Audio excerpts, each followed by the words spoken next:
are you today? Beautiful day for the fair, isn't it? Yes, yes. This is the 59th annual Baldwin County Fair, and we're so pleased to have the new facility here in Robertsdale, Baldwin County Fair at the Baldwin County Coliseum, and on this 53-acre piece of property. We have all the room for parking, animal exhibits, a large carnival. Hello, look at the television. You want to go to the circus and see the animals? Good, yeah, she wants to go. Bye. Good, nice to see you. Yes, yes, yes. The new Coliseum is filled with exhibits from high schools, middle schools all over Baldwin County. The Baldwin County Bicentennial, which is a committee made up from the Baldwin County Department of Archives and History, has a municipal display representing all of the Baldwin County municipalities. And we're pleased to have them this year since it's Baldwin County's birthday, 200 years in Baldwin County's birthday. This year's fair, we're celebrating Baldwin County's 200th birthday. This is the Bicentennial for Baldwin County. We have many new amenities going on at the fair this year. Of course, we have the Myers International Midway, which was voted the best in the state for the last 2 years in a row. We also have all of the Bicentennial booths inside of our new Coliseum from different municipalities in the county, representing the different ethnic groups that came to Baldwin County about 1900. Very educational fair this year. We're real proud of it. It's something that children need to come see and see their heritage from where their mother and grandmother when they came to Baldwin County and what they experienced here with cooking and all the different things. We have Miss Murtis Childress, who is 94 years old, who has a kitchen in the fair, and they're dressed in 1900s attire, and they'll be cooking and making bread in there. Also, we have the Great American Horse Show over here, and they have different animals that was used during the 1900s for fun and for how to make a living, and some of the wild animals, bears, wolves, you name it. The fair is a wonderful experience for children. It's one of the best memories that I have as a child, is remembering the fair here in Robertsdale. We're the 59th year here in Robertsdale. We're the oldest county fair in the state of Alabama. We're so proud to have our new fairgrounds thanks to the Baldwin County Commission and their effort in helping us get this done. We have the arena here. We'll be having a horse show and barrel race here this afternoon. We have the Antique Tractor Club immediately to the west of it with 30-odd pieces of equipment that was used in the 20s and 30s that helped develop Baldwin County to what it is today. We're up here at the Bicentennial celebration at the Heritage Museum, and our heritage in Baldwin County up here at the Carnival. We brought a lot of tractors here. Most of our tractors were found at different places where farmers had used them all their lives. A lot of them were wore out, a lot of them were discarded, traded in, and we found them, restored them, brought them back to life, and brought them up here on display, and then brought back some of the history of the farming and agriculture department here in Baldwin County. It's nice to listen to a lot of farmers come by here and talk about they used to plow on this tractor, they used to run this tractor, they used to do things like that. So it's been really interesting for us to listen to some of the farmers and some of the people that's come by here and talked about the farmers, how the farm was built back in the older days, how they came up to it, how they went from mule-drawn plows up to tractor plows and then up to modern-day plowing. And it's been real educational for us to find out. We've got a tractor club here in Baldwin County that we all get together on the first Thursday of each month and talk about tractors, what people have done and how they've enjoyed it and stuff. And it's been real interesting in finding out. We got small tractors, we got Cub Cadets, we've got big farm-all tractors, we got big John Deere tractors, we've got little hot rod tractors, we've got any kind of tractor that you're interested in, and we've got a lot of people that like to restore them and be a part of them. So we've enjoyed it, and we like to be a part of this centennial up here and have a good time.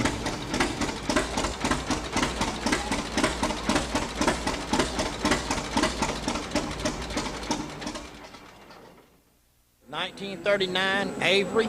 It was sold by Montgomery Ward before they went into the plice business, and they sold them from, I don't know what year they started, but they quit in 51. So the last one of these they made was 1951, and it's got a wide front end.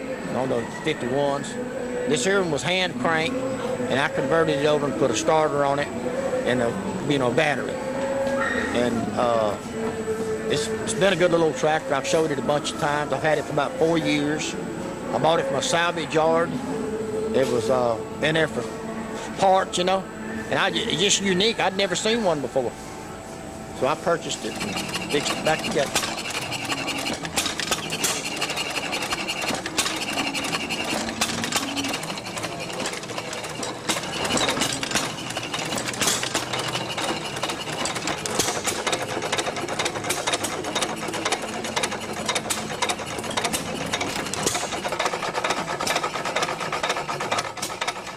Ferguson TO20 with a Ferguson tractor jack.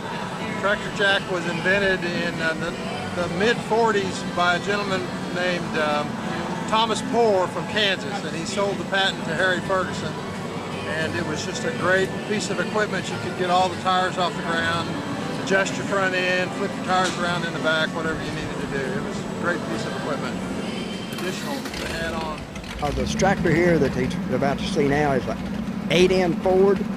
This tractor was purchased by my dad up in North Alabama, where I'm originally from. And one of the unique things about this was that when I was 10 years old, my brother was plowing, and I would always like to ride alongside of him. And so I was bouncing up and down on the clutch, and I slipped and fell and went under the wheel, and he ran over me.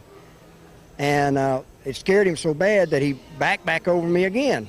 And so the doctor said the only thing that really saved me, we were in plowed dirt, and it really didn't hurt that bad, but it scared both of us, and it was days before we ever told Mom about it. But this tractor here is a family tractor, but me and my brother got together and decided that we wanted to do something special with it, so we put a V8 engine on it, made a little hot rod out of it, and then it's fun. We play with it.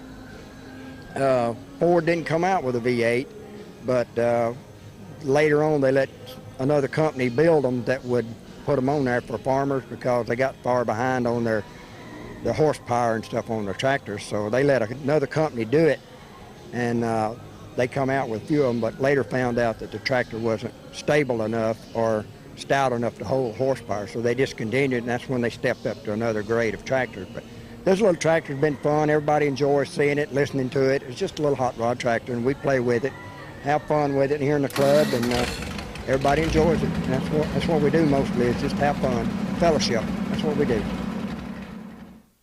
I used to have Gravely's years ago when I lived in South Jersey, and we moved down here in 1991, and we used to travel in the summer, but then my wife had new knees put in, and I got back in the Gravely business again and bought one, and then I wasn't satisfied, so I had to start collecting again. And I have 5 here with me today, and I'm working on 3 more at home. I have a bunch of more implements at home, a rotary plow, rotary cultivators, dump bucket, probably the only snow plow in lower Alabama that I used to push dirt with. I have reel mowers, and I like working on them, and I get them when they're rusty or whatever and rebuild them again. And some of them are really should go to the scrap yard, but I just can't see sending old iron to the scrap yard, so my wife says it keeps me out of trouble, so that's what I do now. But I'm no stranger to Baldwin County. I would all like you to know that I was stationed at Barron Field here in Foley in 1953 with the U.S. Navy. So we just come home to roost again, that's all.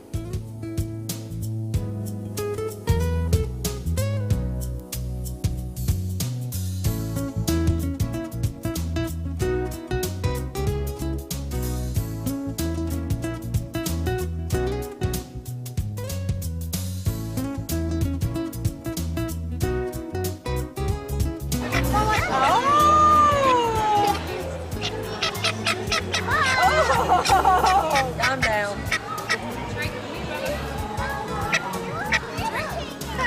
She's soft, huh? You're welcome. Mama wants you. Look at these baby bunnies. Who wants it? Who wants it? There's grass down there. There's grass on there. Hey, you can have one. Hey, you can have some. You can have some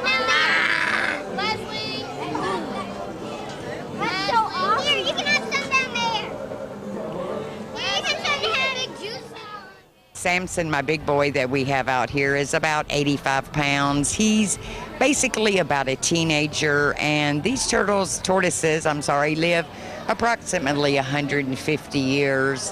They can gain up to 200 pounds, and when they start out, they're about the size of an Oreo cookie. I have one named Cookie, and I have her brother Speedy here, but we have all sizes. Like I say, they're long-lived tortoises, and I like to educate the children with them because this is a pet that if something happens to you, you have to make sure someone else is going to be there to take care of it, because I'm sure I won't be around in 150 more years, but I have a granddaughter.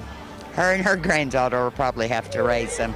But it's just a great learning experience for kids, and I like to do a lot of problems with children because, case in point, yesterday we had some children out here watching the chickens, and the chicken laid an egg. And they were so excited. And she's like, oh my gosh, I never knew a chicken could lay an egg. And I said, well, sweetheart, where do you think eggs come from? And she said, the grocery store.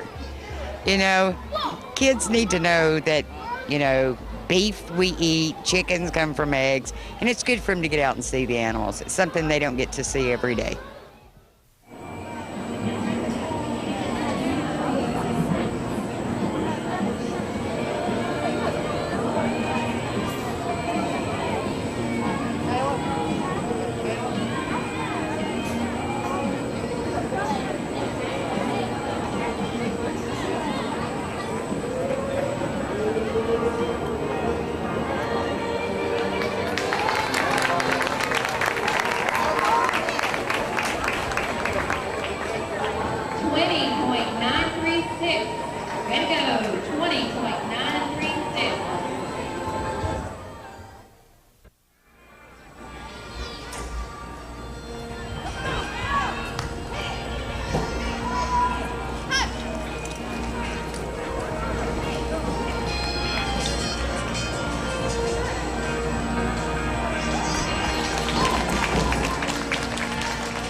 I'm Bobby Myers with Myers International Midways. We'd like to welcome everyone to this year's Baldwin County Fair. The grounds here at the new fairgrounds improve every year. They're the best they've ever been this year. The Midway's larger. There's probably 32, 33 rides here. There's some different rides than we've had before. We've been coming here for probably 22, 24 years. And we've been able to grow every year, and especially due to the new fairgrounds where we have more room to operate. Like I say, the grounds here are gorgeous. We've got a lot of events going on here, a lot of things to see. People can come out, bring their kids. It's a very safe family environment. We have security on the grounds, but we don't need them. I mean, this is one of the safer fairs you'll ever be at. It's as close to a down-home country fair as you'll ever find. There's not the big city here that's overrun with things. This is a community right here where everybody knows herself, and it's a very friendly, fair-oriented organization. We want to thank John Jackson and the Baldwin County Archives for helping with this celebration here. It's something to promote the Bicentennial, and we think they've just done a wonderful job putting it on.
when I was growing up, we had to carry water from the spring to wash clothes with and to cook with and take baths and everything.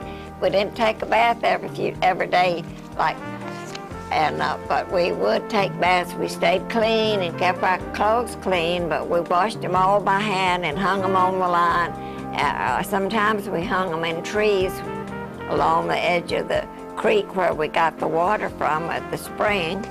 And we didn't have a washing machine, even a rub board. Sometimes we beat them on rocks. Didn't you? Did you ever beat them on rocks? No. You didn't? No, ma'am. I heard about it. My grandmother did. Yeah, and sometimes the clothesline would break, and you have to wash the clothes all over again. And we had to carry a lot of wood in to cook with. We had to cook with the stove, and we took a lot of wood. But my mother always made a big meal every day. We had a big meal once a day, and then we had leftovers, and what we had left, we killed our own hogs. They butchered hogs and cows and whatever we had to eat. We had to grow at home because it was not on the market. And we had all this stuff at home, and also we didn't have much material to work with, and whatever we used, we kept the old clothes and made the quilts out of them, and rugs and whatever to help keep the floor warm so it wouldn't be too cold to walk on. We kept the old clothes, didn't throw anything away. We kept it all and either worked it some way, either into a rug or a quilt, or either made it over for the smaller children. And washing the floors? Huh? Washing the floors? And we used the water when we'd wash the floors with the wash water. We'd scrub the floors after we washed the clothes. We'd pour it and wash the floors on to save the water having to carry so much water. Or waste it. Didn't waste nothing. We used it all. We made our own soap. Rendered out lard and made the soap to wash with and do the floors and all that. It was hard, but we made it and everybody was happy, had a good time and enjoyed their neighbors and such. It was a long way. Sometimes you'd take all day to get to the neighbor's house. It was such a long way, but you'd gather up your children, get your old work done and gather up your children and go spend the afternoon with someone. After lunch, you'd get around and put on a clean apron, and sit and sew or visit with your neighbor. Lots of canning? Did you can? Can, yeah, well, we had to can, and we'd put the ingredients, especially meat. We had to preserve meat a lot in cans. You could grow vegetables, but the meat had to be in cans, and it would have to be packed in the jars and then cooked, put in a big wash pot, a big pot, and boiled and forever and ever to get it. We had no pressure cooker, nothing. We had to just boil it, open pots to cook the canned foods and preserve dry foods, or also dried fruits. We'd put it out in the sun and stir it every day and turn it over and dry some peaches or pears or figs, whatever we could find to save for the winter. That's the only way you had food for the winter. Did you have to make bread every day? No, we didn't make bread every day. We made a lot of cornbread. But yeast dough, we would keep our yeast dough from time to time, and we'd keep yeast dough about once a week. Like a starter? Yeah, a starter dough. What about your grits? How'd you make your grits? Well, we had to grind them on the rocks and put them in bowls with the rocks things, and we... Sounds like a lot of hard work to me. It was hard work. We worked real hard. Everybody worked. Nobody slacked off. Everybody worked. Did you ride horses? No, we didn't have horses. We had more mules and we had to keep them to plow in the fields and pull the wagons when we went someplace. And everybody gather on the wagon and go to church every Sunday. How'd you pick your corn, Murders? Well, we pick that by hand. We just pick it and go out in the fields and tear it off the stalks and throw it on the ground, and then come back and pick it up and throw it in the carts. It was hard. Sounds like it would be. It was hard. It was double work, kind of, but that's what we did, what they had to do for all this. It's a lot of work. Well, So- did you buy your flour and sugar at the store, or did We you make about 2 trips a year to the store and get barrels of flour and sugar and coffee and some salt. How'd you keep the weevils out? Well, you just cook them.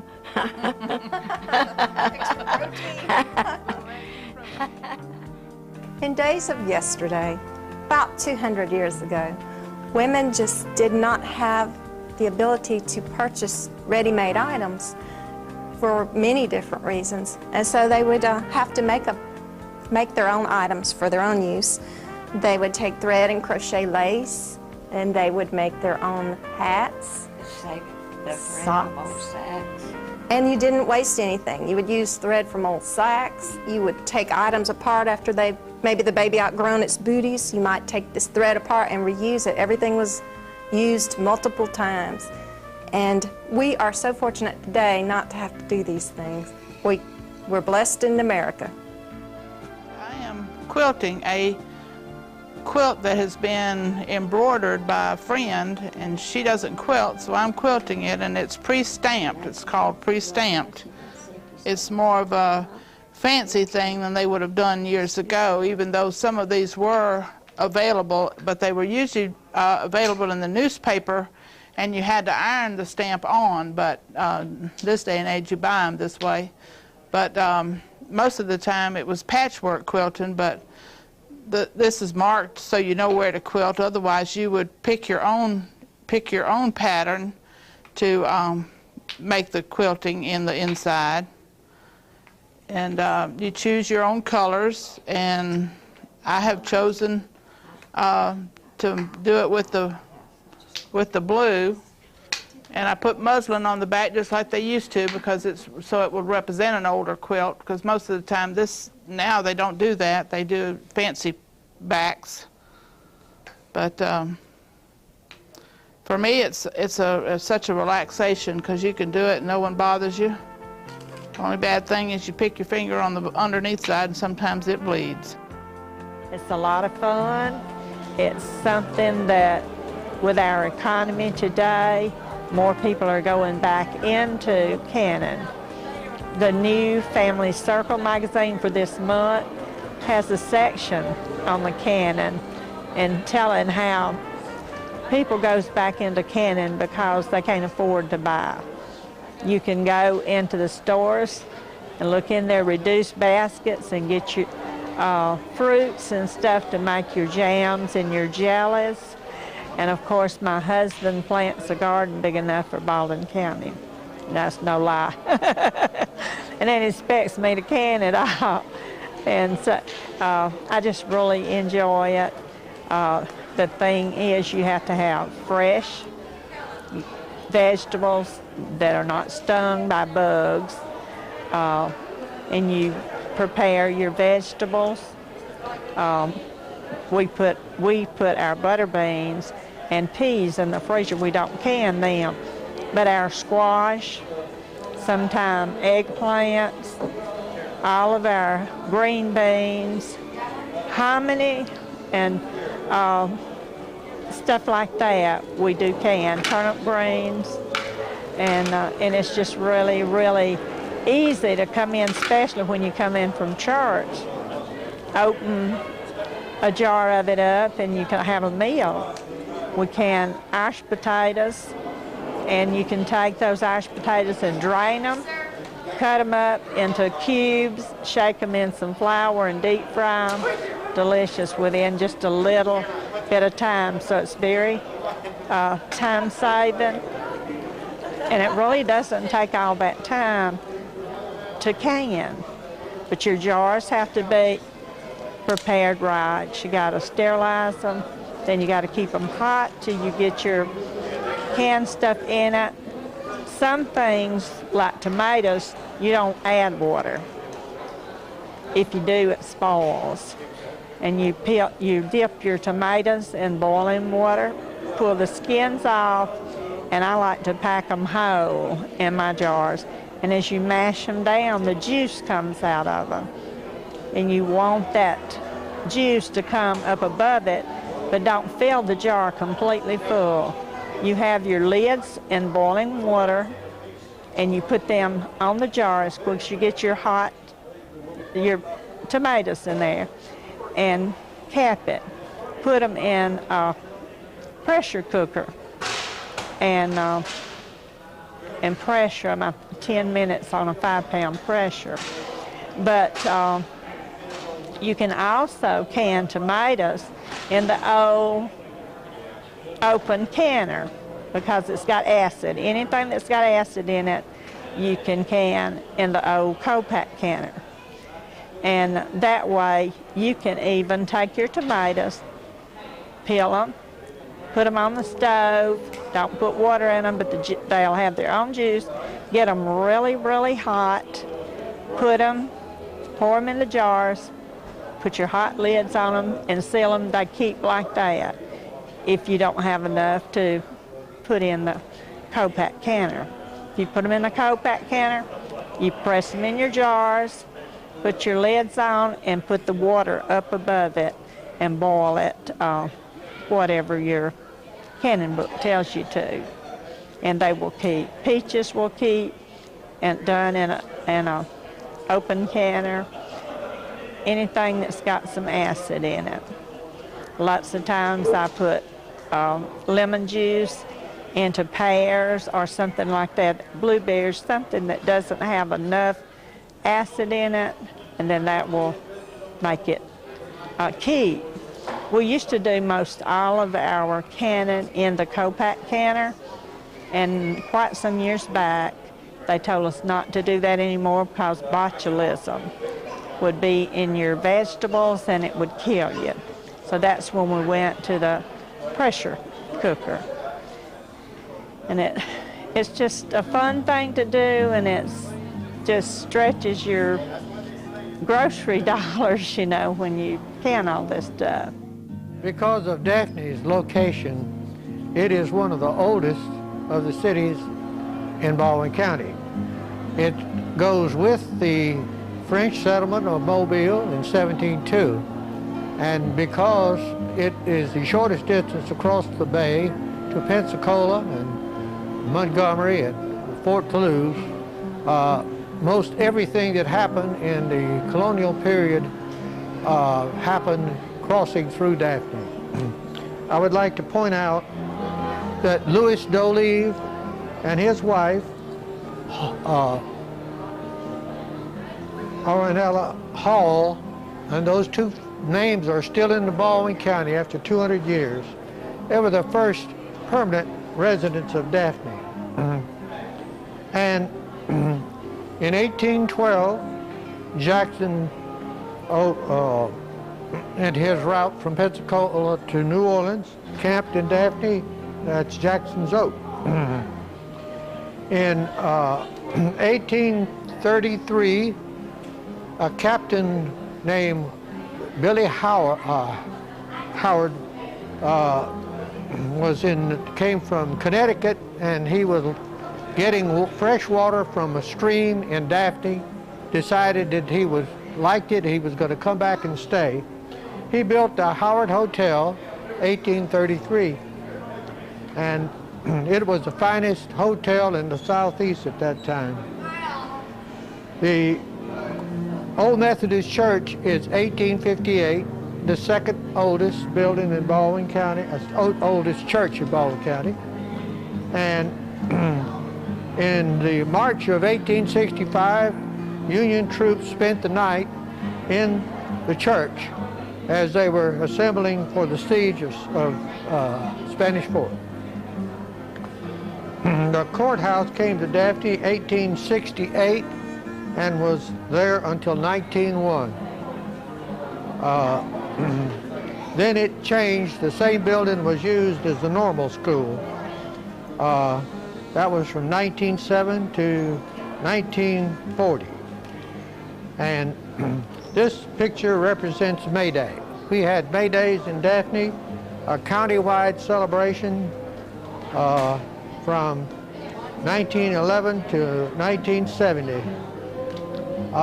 That is the Maypole of 1928. And Daphne is famous for its jubilees, and that's represented by that picture there. Also here is a little bit of paraphernalia from the Civil War. That's a projectile, and those are mini bullets. In 1888, an Italian colony was established, and the names that you see there are the families that are still here from that colony. And as you can see, or maybe not, Allegri, Bertola, Bertonale, Berga, Boni, Cometti, Cordi, De Filippi, Borisco, Lazzari, Mansi, Marco, Napolillo, now the remains of Pergantis, Pintarelli, Perdazzer, those families now are Russell and Stapleton. Rolando is Sims. There was a very, very important industry in Daphne there were two potteries. I don't think you can see them, but this is a charcoal brazier. This was the thing that everybody used before this butane tanks. But this, put charcoal in there, and you could cook anything you like. And that represents a piece of pottery. Over here is the bay boat period. The bay boat period began in 1854. The steamship Cora made 2 crossings every day. It became a very, very romantic, pleasurable means of transportation across the bay. Many boats competing. Lots of times that they would hire a band and use the deck of the boat for dances as they plied along to stay cool in the hot summer months. But it was a very, very important period in the Baldwin County, and it served all of the Bay area. The town of Loxley was founded in, I think, in the early 1900s, maybe 1904, by a man named John Loxley, who moved south from Chicago down to Baldwin County to find a better way of life. Loxley has always been known as a railroad community, a farming community. Part of our history has to do with crops and farming, because at one time there was a whole row of what we call packing sheds that the farmers could bring in their produce, such as potatoes, sweet corn, beans, or whatever, and have it processed and packed and shipped out on rail cars or by semi-trucks at that time. It was really booming probably in the 50s, about the time I was growing up as a teenager. And since then it's kind of got away from that, but it still is a rural community which we're proud of, and we want to keep it that way. We had, right next to the old packing sheds was a big Loxley Hotel, it was called. The building actually is still there, but at that time it was a booming place, because people would come down to work on the packing sheds, and they would stay in the Loxley Hotel right next door and work during the crop season, which mostly in the springtime. But right now we are a growing community. We're proud of our little town and our heritage. We want to keep it that way. We want to keep it a small town atmosphere for people will want to come to Loxley and be a part of our town. The Fort Mims massacre was where over 500 people were massacred by the Creek Indians. And the reason that the Indians were so stirred up, of course, they were stirred up all over all over the place. They were having these, you know, the Indians running in and burning their houses and scalping the people and all. Now, the Battle of Burnt Corn, that really upset them because the settlers or whoever was in charge burned the cornfield, and so the people didn't have anything to eat. And they were just really upset. And the British were down in Pensacola and offered them $5 a scalp.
The sound of the bell for dinner. The Indians came swooping in, and of course that started the fight then. And all of these people that fell, the dead, they said everybody was killed, but a few which were taken for slaves to wait on them.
Baldwin County is so pleased to be able to welcome the public to its 1882 Tidewater Mansion located in Bon Secours.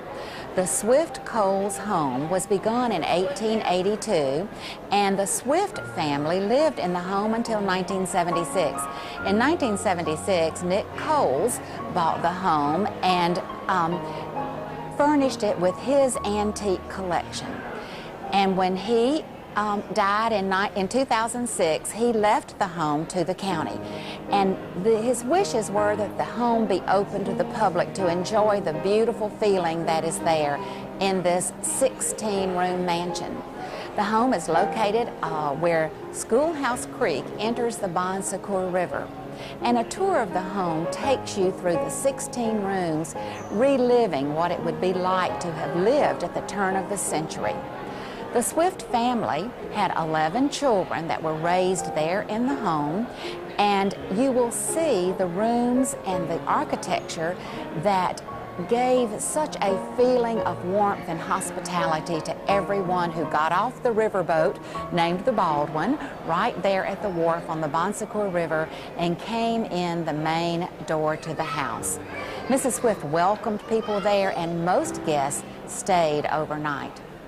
When you come visit the home today, you will see many, many wonderful antiques that Nick Coles left the home furnished, and you will enjoy learning about the history of the Bon Secours area and these families who have meant so much to Baldwin County.